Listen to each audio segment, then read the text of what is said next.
Have you ever seen a test like it? Stuart Broad gets minus Labuschagne and Steve Smith late in the day to swing the game ever so slightly back into England's favour. I'm Yaz Rana, and today I'm joined by Katya Witney at a pumped up Edgbaston, the lawnmowers in full voice in the background. Australia are 107 for 3 at stumps on day 4, 174 more to get on day 5. We have an amazing finish in store. Katya, there have been so many comparisons made to 2005 and the Edgbaston test from that series. Australia need 281 to win here. They needed 282 to win here in 2005. Even Broad's dismissals of Smith and Labuschagne were very similar to Flintoff's dismissal of Ponting at a very similar stage in the game 18 years ago. It was an amazing spell from Broad, one that was desperately needed. To paraphrase Mark Nicholas 18 years ago, it changed the whole feeling of the occasion. Katya, do you think that little burst puts England in front? Well, I'm going to annoy everyone and say that 2005 is slightly before my memory kicks in. But it did remind me actually of the 2018 test match that was played here against India. I think India needed much less than Australia going into the final day, but the atmosphere in the evening session was so similar to that 2018 test match with Broad on a roll once more.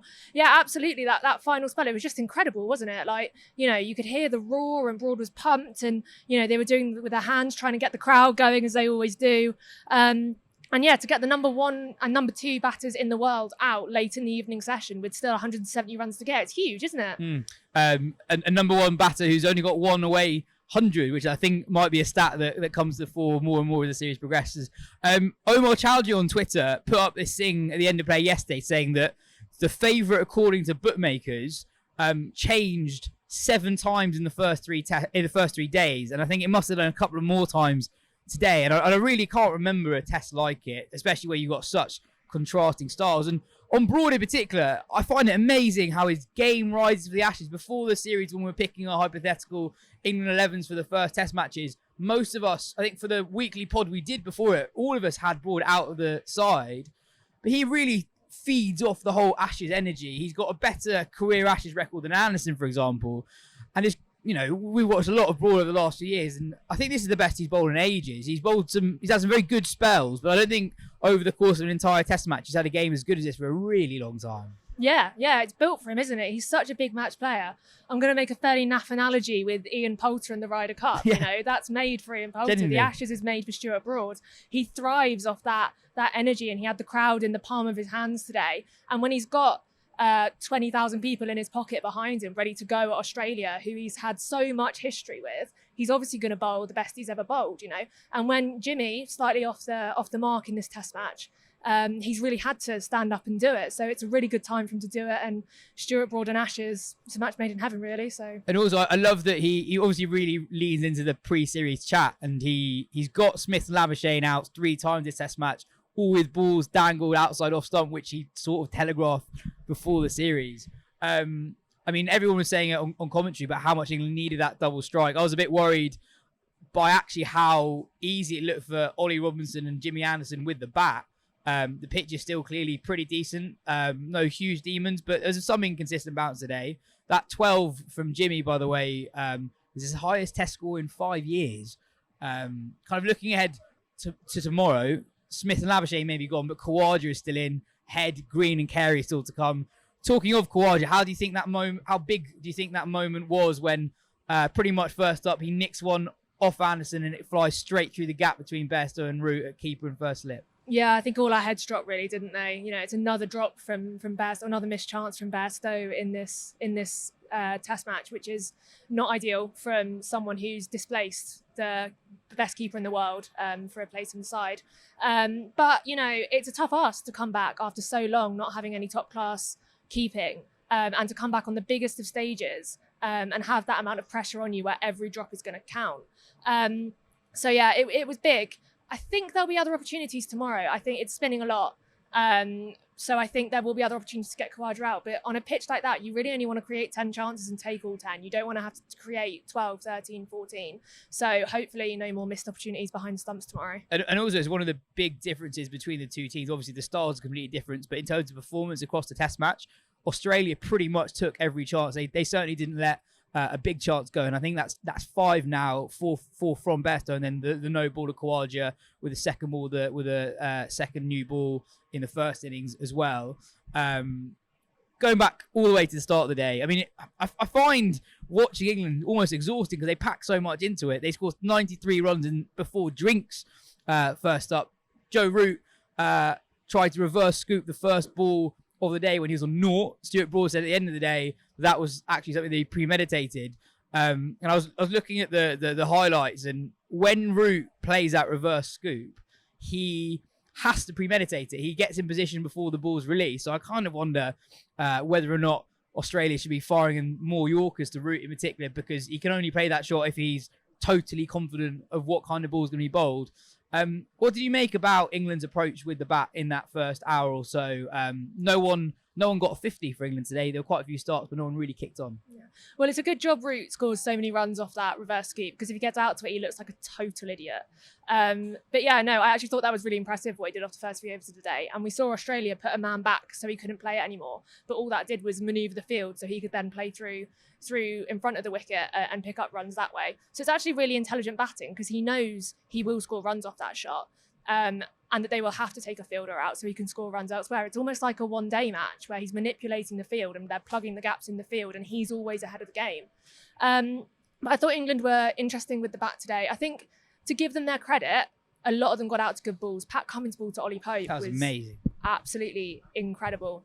And I thought Stokes actually batted really well today. I thought he batted with a lot of intelligence, if that's the right word. I think he played the match situation really well, and he didn't do what we've seen over the last 12 months, charging down the pitch first, second ball, keeping on slogging. He played a really, really good innings, and even though he only got 40, that was a really, really crucial 40 at that time in the game to get. If he'd been out at that point, then it would have been all over pretty much. The fact that he stayed there for that long was really, really important. And the runs from Ollie Robinson at the end, they were really important as well, especially after he'd given it the big one in the press conference yesterday. He really had to come out. He needed a big first performance after that press conference. Yeah. I thought Lyon was outstanding as well. So England scored 21 runs off his first 2 overs today. And then he went 10.3 overs, 2 maidens, 3 for 14 against...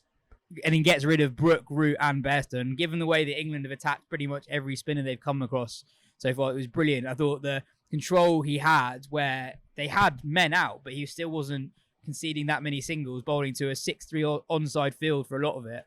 There's a really good piece on Cricinfo during the Border Gavaskar series that was comparing the Australia spinners to India spinners through the metric of how many times were batters on each side basically flicking it down the ground for one.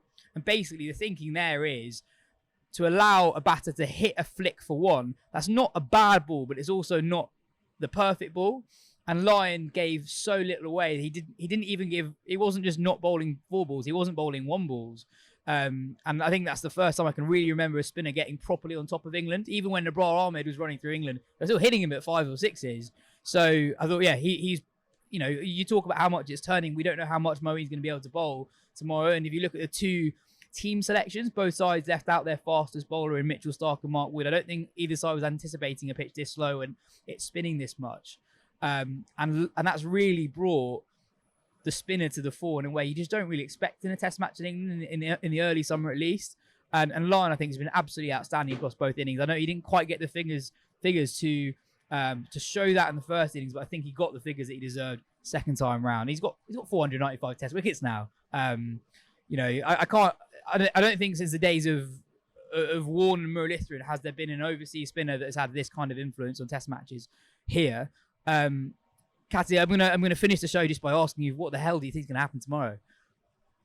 No idea. I think you've got to say Australia is slightly in front. I think if they lost, I reckon so. Ponting said at the end that he started the 4th innings thinking Australia in front, but ended the day England marginally in front. Well, we said, didn't we? We said at the start of that innings that Australia would want to be no more than 2 down and England would want them 4 down tonight. So, that shows how it's poised, right? Yeah. But I think given how flat the pitch is, given that Mo might not be able to bowl as much as England might want him to, then I would rather be in Australia's dressing room tonight than I would England's. But England need 10 balls. Not 10 balls, they need 7 balls. 7 balls. And I guess the one thing we don't really know is the forecast. The forecast for tomorrow was really bad.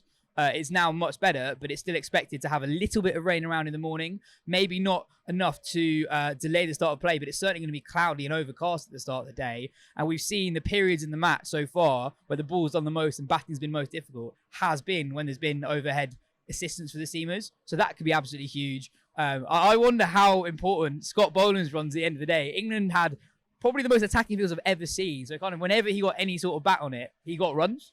And he ended up finishing the day on, I think, 13 or 15 not out from no time.